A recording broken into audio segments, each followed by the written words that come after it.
What's going on, traders? It's Ricky with TechBot Solutions. I just wanted to do a quick little update on today's trading. I'm currently up $171 on NUGT, and it was with the same type of bounce that we've been trading so often within this past couple of weeks. I do want to give a huge shout out to all the members that have been participating in today's trading.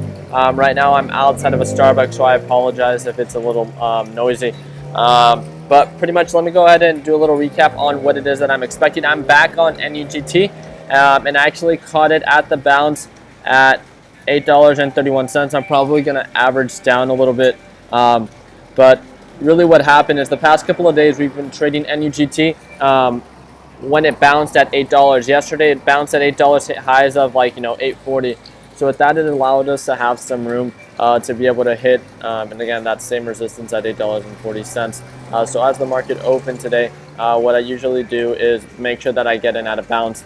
So I saw that it hit that $8 support. I waited for that upward momentum. I got in at 8.05, and then it broke right through. It was a solid morning. The volume, everything looked very good, and I was following with a trailing stop loss. It really didn't hesitate too much to pass the old resistance of 840. It actually blew right through it, so my stop loss didn't kick in there. And then I ended up selling just because I knew the overall resistance was at 850. Once it passed 850, I followed with the trailing stop loss and ended up getting filled right away. So I brought in $171 with that. I'm currently in it at $8.31. I'm probably going to average down. I'm currently invested $3,000 more into NUGT, but it looks like it might be dropping a little bit more. But pretty much what I'm looking at right now, see if you guys can see this trend with me. So we usually see, the arm, the head, and then another arm. And usually if the third arm can break right through it, then that shows a good sign. But if this third arm, reaches 840 and then comes back down, then that's most likely going to mean that it's going to bleed all the way back down, if not continue to bleed below that $8 support. So what I'm expecting is I'm waiting for that third arm to create or to form, and then waiting for that solid bounce to break right through the 840. I'm going to follow with the trailing stop loss really close to the 840, just in case it doesn't break right through. I can lock in as much profit as I can. So it is coming down a little bit, but not too much. It's holding well above the $8.25, which is pretty much what I was expecting. And that is it. So that's all that I've traded. A couple members have been saying that it's been a really red day. I do want to remind you guys all that we are day traders. Although it might be a red day, we are not long-term holders. So no matter what the stock is trending at, or it says the percentage for growth is for today, that really has no effect on how you should perceive the market.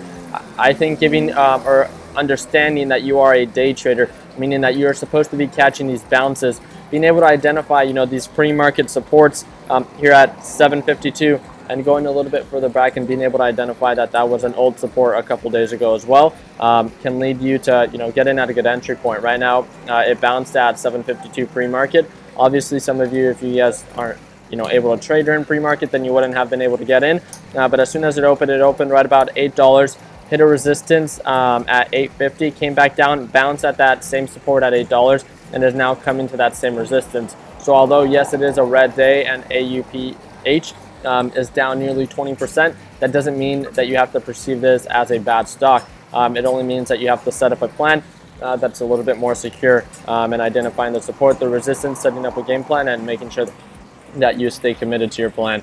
So that's my analysis on AUPH. Same thing with JNUG. During pre-market hours, it does a beautiful job identifying the support.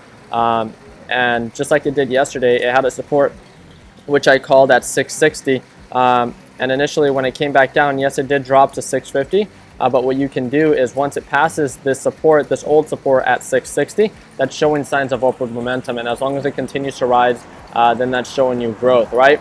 So let's say you get in not at the 650 because you weren't able to identify that as a strong support, and you get in at 660 as soon as it breaks above, because once it breaks below, this becomes a resistance. But once it breaks back above, then it becomes a support, meaning that it's most likely going to hold above 660. And then you can set up a game plan. All right, where am I going to sell? Well, based on these previous trends, it shows you that there's a resistance at $7, meaning that 660 could be your good entry point, and $7 could be your good sell point. And then again, it's repeating this same trend. Right now, it's sitting at 662. So I'm going to wait for a downward trend and see if I can jump into it, just because I haven't traded JNUG within the past couple of days. I did shout out the alert for the bounce at 660 successfully, and during the pre-market alert at 620 successfully. Now it's just a matter of identifying a better support. Now for FNCX, this one has been one that we've been following. It did have a really nice volume spike during closing hours. Today it's back pretty much where it's been staying, and that's around that 68 support. Other than that, hasn't been moving much. So that was pretty much just a quick little recap on the stocks that I was trading. I do want to talk about DRYS just because it's been one that's been thrown within our group chat quite often. And today I expected there to be a big change just because DRYS is a stock that's very volatile, right? So being able to, jump in and out in these specific type of stocks, I think it's going to be really what's going to lead to your success, and being able to identify that, DRYS is definitely not a hold. I was expecting, either a drop below the support at 172 or a huge spike above 181. And it did drop below 172, not really what I expected, hit lows of 165, and then it has hit highs of 183. So again, it's kind of like going back to the AUPH. Although it did go below the support and it comes back up, once it comes back above, this old support, now you can, choose to buy in, set up a game plan. All right, where am I going to be selling? Well, based on, the previous resistance, I'm going to be selling at 180 and get in at 170. And then with that, I have a good buy point, have a good sell point, and have a point where I can cut my losses just in case if DRYS takes a dip.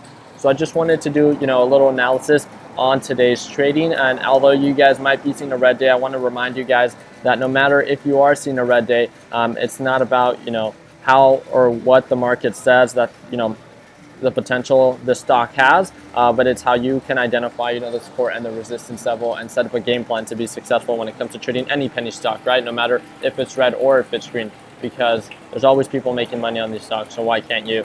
That is pretty much my breakdown. Thank you guys again so much for watching. If you guys haven't done so already, please feel free to subscribe. And we do have a series of helpful videos for those that are trying to get into investing on my YouTube channel playlist. Thank you guys again. I hope you guys have an amazing day, and let's make sure that we end a week on a green note. Take care, guys. Baby, don't you let it go to waste.